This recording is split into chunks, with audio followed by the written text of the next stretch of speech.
गौशाला में जाकर के कृष्ण बलराम की झांकी का दर्शन किया तो धन्य हो गए। एक गाय की सींग को भगवान कृष्ण ने पकड़ रखा है, बलराम जी उस गाय का दोहन कर रहे हैं। अक्रूर जी ने हो गए। एक गाय की सींग को भगवान कृष्ण ने पकड़ रखा है, बलराम जी उस गाय का दोहन कर रहे हैं। अक्रूर जी ने भगवान का दर्शन किया तो उनके चरणों में साष्टांग प्रणाम करते हैं। भाव विभोर हो गए। अक्रूर जी बड़े मुश्किल से अपना परिचय दे सके, कहने लगे मैं अक्रूर आप दोनों को प्रणाम करता हूं।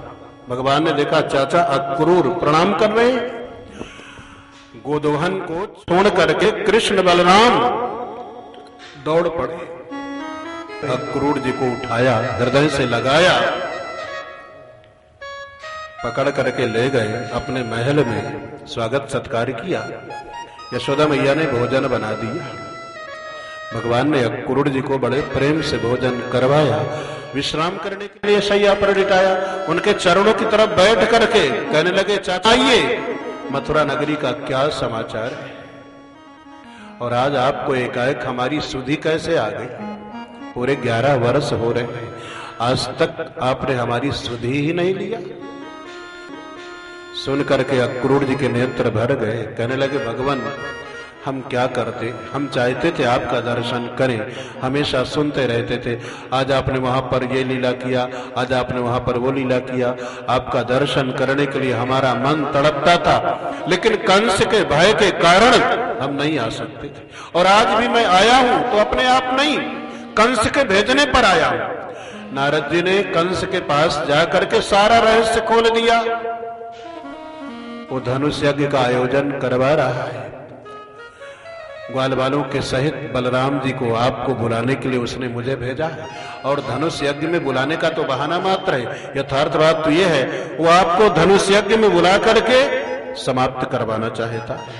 भगवान उछल पड़े, कहने लगे वो मुझे क्या मारेगा, मैं ही उस दुष्ट को समाप्त कर दूंगा। तब तक नंद बाबा आ गए। कन्हैया नंद बाबा से लिपट करके कहने लगे बाबा आपको पता है मथुरा से चाचा अक्रूर पधारे, राजा कंस बहुत विशाल यज्ञ का आयोजन कर रहे हैं, अक्रूर चाचा हमको बुलाने के लिए आए। बाबा आज तक हमने नहीं देखी राजधानी कैसी होती है, हमें भी कंस के धनुष यज्ञ में ले चलोगे? नंद बाबा कहने लगे वहां तुम्हारी कोई जरूरत नहीं, राजधानी की बात है, कोई गांव तो है नहीं, तुम वहां पर चल करके उपद्रव करोगे और महाराज के सेवक पकड़ करके तुमको कारागार में बंद कर देंगे। यशोदा मैया बोल पड़ी आप बिल्कुल ठीक कह रहे हो, इसकी मथुरा जाने की कोई जरूरत नहीं।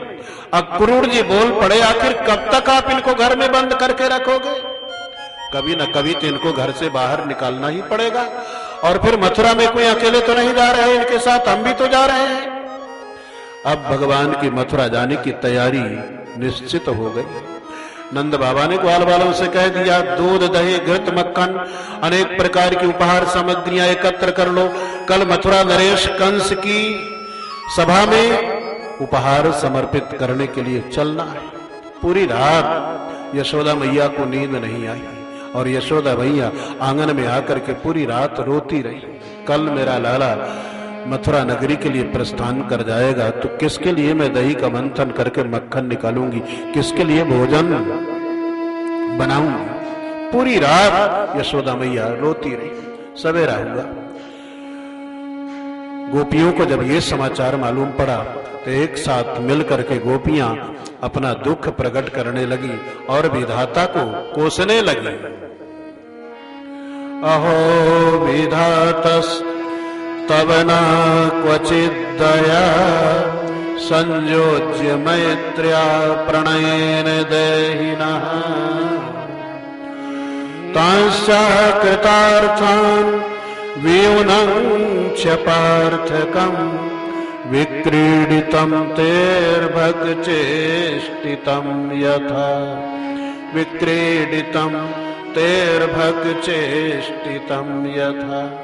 गोपियां कहने लगी ये विधाता कितना क्रूर है, कितना निर्दयी है, कितना कठोर है, इसमें दया का नाम मात्र भी नहीं, ये प्राणियों का संजोग करवाता है।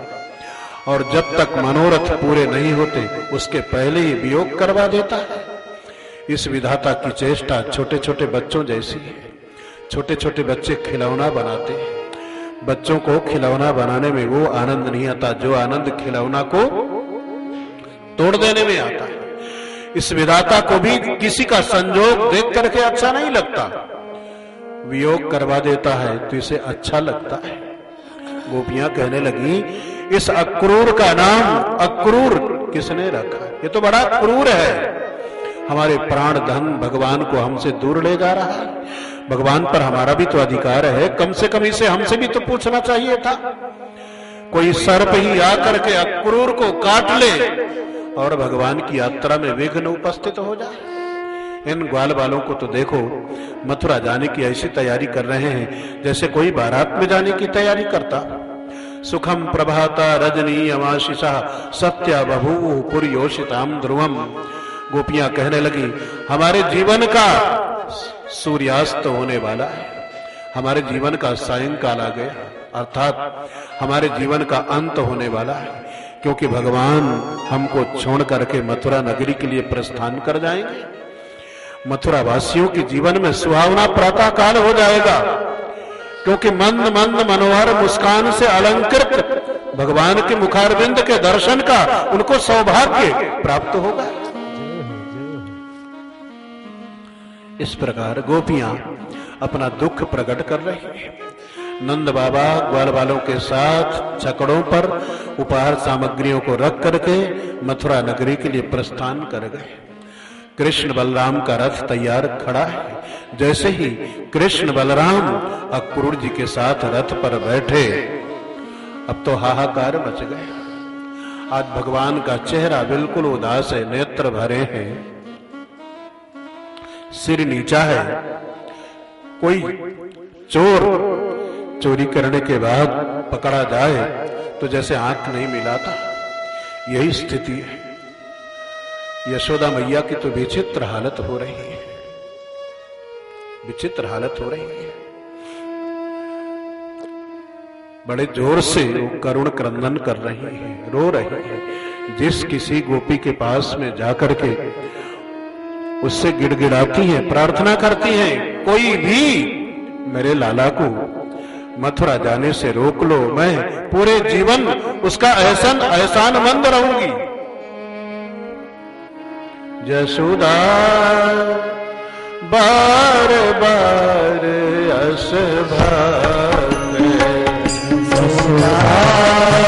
बार बार अस भागे, यशोदा बार बार अस भागे, यशोदा बार बार अस भागे। है कोई ब्रज में भी तू हमारो, है कोई ब्रज में भी तू हमारो, है कोई ब्रज में भी तू हमारो, है कोई ब्रज में भी तू हमारो। चलत गोपाल राधे, चलत गोपाल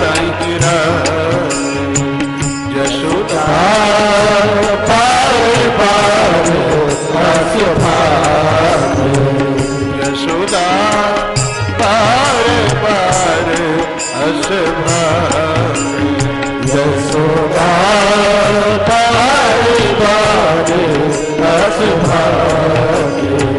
है कोई ब्रज में, है कोई ब्रज में भी तू हमारो, भी तू हमारो। चलत गोपाल राधे, चलत गोपाल राधे, चलत गोपाल राधे।